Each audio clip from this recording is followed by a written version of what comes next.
มาร้านลาบแต่บ่ได้สั่งลาบเจ้าสั่งส้มตำปูปลาร้าพริกแห้งครัวนะเจ้าหอมหอมส้มตำจานนี้สั่งมากินคนเดียวเจ้าเพราะบ่มีไผกินตัวยใดปะมันเผ็ดเป็นว่ามันเผ็ดนะเจ้าเพราะว่าสั่งเผ็ดบ่ใส่น้ำตาลรสชาติที่ชอบเนาะเจ้าเนาะมาร้านลาบถ้าจะนั่งคือได้บรรยากาศ ตั้งโซน outdoor เจ้าเฮาบ่ไปห้องแอร์นะเจ้าเนาะได้บรรยากาศ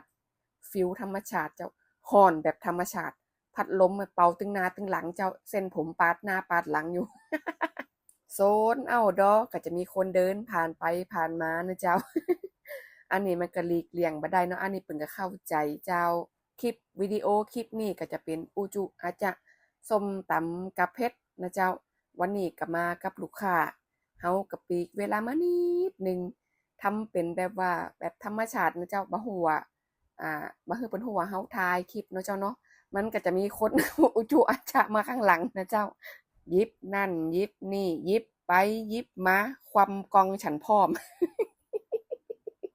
ม่วนไปแหมแบบนะเจ้าเวลามากินอาหารข้างนอกจังนี้นะเจ้าส่วนตัวแล้วบ่ชอบอาหารที่แบบว่าร้านที่แบบว่าโรแมนติกอย่างงี้นะเจ้า ชอบร้านแบบเนี้ยเจ้าบานๆเฮาหัวเราะทีไปดังไป3-4โต๊ะพุ่นน่ะเจ้าถึงบอกแล้วเวลาตั้งกล้องถ่ายคลิปถ่ายวิดีโอบ่ได้บอกไผนะเจ้าเอาแบบเรียวๆมันก็ได้เรียวๆแบบเนี้ยเจ้าได้บรรยากาศได้ฟีลเนาะเจ้าเนาะส้มตำกับเผ็ดเขาก็มาคว่ำกล้องตั้งกล้องเอาใหม่เจ้าคลิปนี้ถ่าย10นาทีตัดลงมาได้3นาทีเจ้า มัวไข่หัวอยู่ร้านลาบร้านนี่มาประจำเลยเจ้าขั้นต่ำนี่อาทิตย์ละ1 วันเปิ่นก็จะมีทั้งอาหารญี่ปุ่นทั้งอาหารอีสานนะเจ้าส่วนมากซาชิมิอย่างเงี้ยเจ้าของร้านเปิ่นเคยเป็น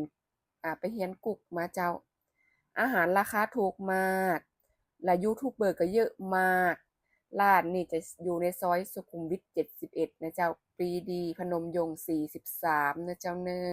ร้านเพิ่นก็จะมี2 โซนจัดเจ้า Indoor Outdoor มีโซนห้องแอร์แล้วก็โซนข้างนอกเป็นเต็นท์นะเจ้าพัดลมนี่อ้อมหน้าอ้อมหลังเจ้าบางวันถ้าลมโกกดีมันก็บ่ร้อนเกินนะเจ้าบางวันถ้าลมบ่โกกอิหยังก็ร้อนตามนั้นนะเจ้า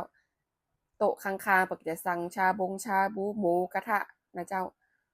ก็ถึงว่ามันได้ฟีลบรรยากาศอาหารอีสานเนาะเจ้าเนาะ ปกติมากับลูกค้าจะบ่ค่อยสั่งส้มตำเด้อเจ้าวันนี้ทนเสียงเรียกร้องบ่ไหวมาเจ้าจัดให้เลยเจ้า